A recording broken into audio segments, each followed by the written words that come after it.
তারা কবু পথ ভুলে যায় না।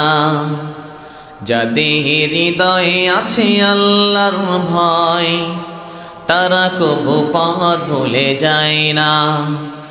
আল্লাহর প্রেম ছাড়া এই দুনিয়ায় কারো কাছে কোনো কিছু চাই না।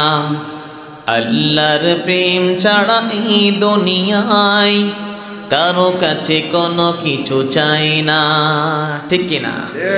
রাতের আধারে যারা সিজদাতে রয়, দু চোখের স্রোতে নদী যেন বয়।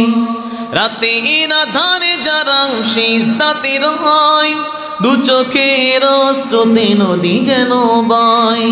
ছলনার হাতছানি যতই আসো, ছলনার হাতছানি যতই আসো, কবু সে পিছনে তাকায় না। আল্লাহর প্রেম ছাড়া এই দুনিয়ায় কারো কাছে কোনো কিছু চাই না। যাদের হৃদয়ে আছে আল্লাহর ভয়, কার ভয়? যাদের হৃদয়ে আছে আল্লাহর ভয়, তারা কবু সুদ ঘুষ খায় না। যাদের হৃদয়ে আছে আল্লাহর ভয়, তারা কবু নাচ গান করে না। যারা নাচ গান করতেছে আজকে, এরা যদি বলে যে আমি বাইজিদ বস্তামি, মেনে নেওয়া যাবে? এরা যদি বলে আমি আব্দুল কাদের জিলানি, মানা যাবে?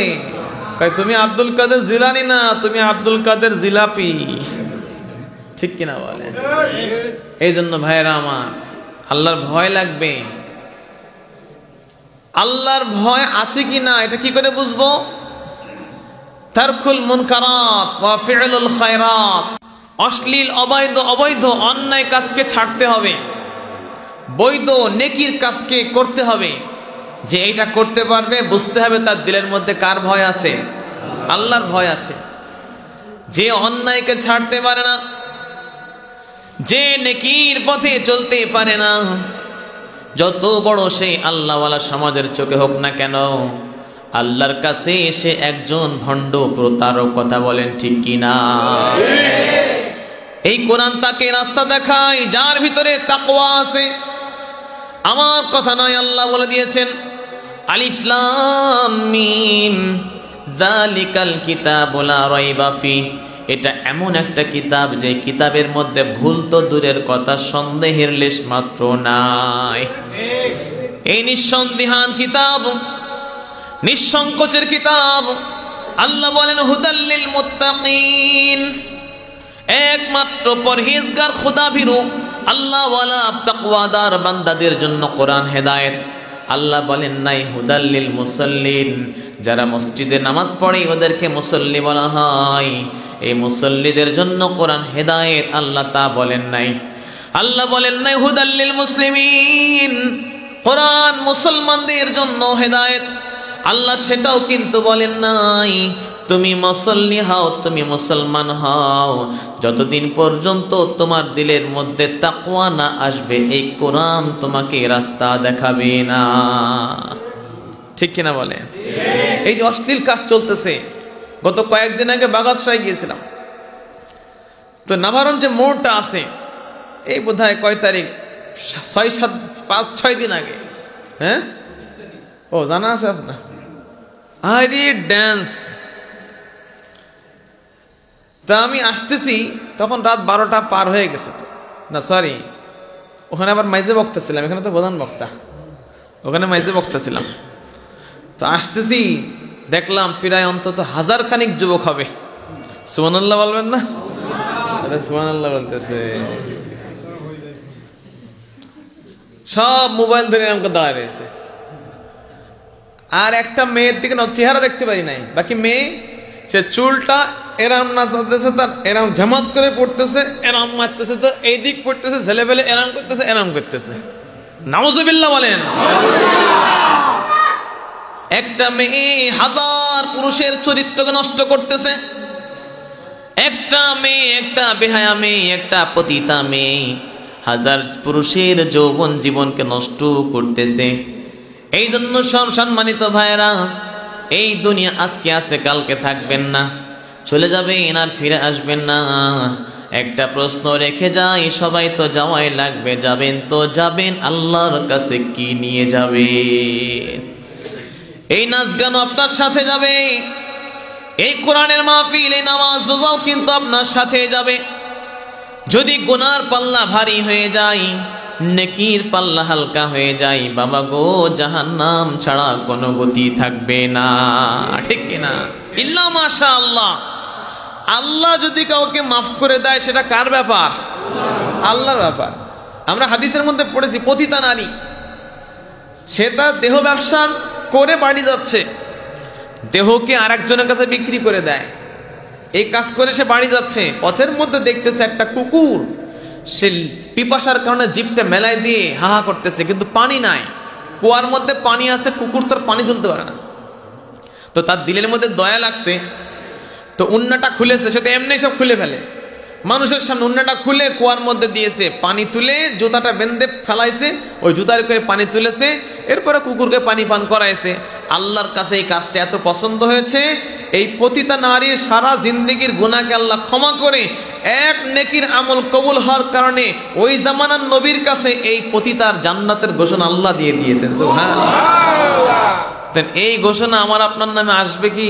এই নিয়ত করে বসে থাকি যে জীবনে 10টা টাকা দান করলেই বোধহয় মাপ পাওয়া যায়। উনি তো কুত্তারে পানি পান করাইছে, আমি মাদ্রাসার তালেব ইলমে একদিন খানা খাওয়াই দেবো, আমার সব জিন্দেগির গুনাহ মাফ হয়ে যাবে, এই আশা করে বসে থাকলে হবে? আমার আল্লাহর ভয় লাগবে। যুবক দেখলাম সেদিন, আল্লাহ, এই যুবকগুলা, একটা যুবকের মাথায় টুপি ছিল, আশা করা যায়, টুপি নাই, এরা কি করতেছে? দুনিয়ার এই কনসার্ট দেখলে আমাদের জান্নাতের কনসার্টের কথা মনে পড়ে যায়। হাদিসের মধ্যে পাওয়া যায়, ইন্না ফিল জান্নাতি আশজারান, জান্নাতের মধ্যে কিছু গাছ আছে। আল্লাহ রাসূল হাদিসের বর্ণনার মধ্যে বলেন, তাফসীর জালালাইনের মধ্যে এই হাসিয়ার মধ্যে হাদিসটা আমরা পেয়েছি, এই গাছের মধ্যে কিছু ঘন্টা ঝুলানো আছে। এক সময় বাতাস বের হবে, এই ঘন্টার মধ্যে সে বাড়ি খাবে। আল্লাহ রাসূল বলেন, এই ঘন্টাগুলো পাতা পল্লবে হাওয়ায় দোলায় দোলায় এমন ভাবে ঝুলতে থাকবে, এই ঘন্টার থেকে যখন আওয়াজ যখন বিচ্ছুরণ হবে, এই সুন্দর আওয়াজ আর ছন্দ পতন যদি দুনিয়ার মানুষ এখনই শুনতে পারে, তো আনন্দে আত্মহারা হয়ে এই মুহূর্তেই তারা হার্ট ফেল করে মারা যাবে। জান্নাতের আওয়াজটা এমন হবে। হাদিসের মধ্যে এটাও রাসূল বলেছেন, অনেক বাড়ির মধ্যে ঢুকবেন, দেখবেন মাথার মধ্যে একটা 3-4টা কাঠি, স্টিলের কাঠি দেওয়া থাকে, মাথার মধ্যে বাড়ি খেলে টাং টাং টাং টাং করে বাজে। এমন বাড়ি আসে না নাই বলেন? আল্লাহর নবী বলেন, জান্নাতের দরজার মধ্যে দরজা থাকবে, এই দরজা যখন খুলবেন, দরজার মধ্যে আংটা থাকবে, কড়া থাকবে, আপনি তো খুলে দিয়ে ভিতরে দৌড় মারবেন। এই কড়ার ভিতরে নড়ন চড়ন হওয়ার কারণে যে একটা ছন্দ পতন শুরু হয়ে যাবে, আল্লাহ রাসূল বলেন এই আওয়াজটা এত সুন্দর লাগবে আর এত আনন্দময় হবে, দুনিয়ার মানুষ যদি এই আওয়াজ এখন শুনতে পারে, লামা তো তরবা, আত্মহারা হয়ে হার্ট ফেল করে এক্ষুনি তারা মৃত্যুবরণ করবে। ওই আওয়াজের কথা মনে পড়ে যায় আমাদের। দুনিয়ার কনসার্ট এখন চলতেছে, চলেন, সারা বাংলাদেশ নয়, পৃথিবীর যখন যেখানে যেখানে এখন রাত আছে, সব জায়গায় রাত নয়। আমেরিকায় চলে যান আমাদের বাংলাদেশ থেকে, সেখানে 10 ঘন্টার দূরত্ব। এখন 11টা বাজলে ওদের এখন দুপুর 1টা বাজে, 11 আর 2 মানে 10 ঘন্টা ডিফারেন্স, ওদের এখন দুপুর 1টা। মালয়েশিয়ায় চলে যান, ওরা আমাদের 3 ঘন্টা পিছনে। সৌদি আরব চলে যান, ওরা আমাদের 3 ঘন্টা আগে। আমার সম্মানিত ভাইয়েরা, এখন বাংলাদেশের মধ্যে রাত 11টা বাজতে চলেছে, 12টা পর্যন্ত আনন্দ উল্লাস করবে। 12টা বাজার সাথে সাথে সারা বিশ্বের রাত যেখানে চলতেছে, কিছু পটকা ফোটানো হবে, কিছু লাইট জ্বালানো হবে। এই পটকা আর লাইট জ্বালানোর মাধ্যমে একটা দেবতার পূজা উদযাপনের অনুষ্ঠানের শুরু হবে। বলেন নাউজুবিল্লাহ। এই অনুষ্ঠানটা ছিল রোমান পৌত্তলিকদের বহু বছর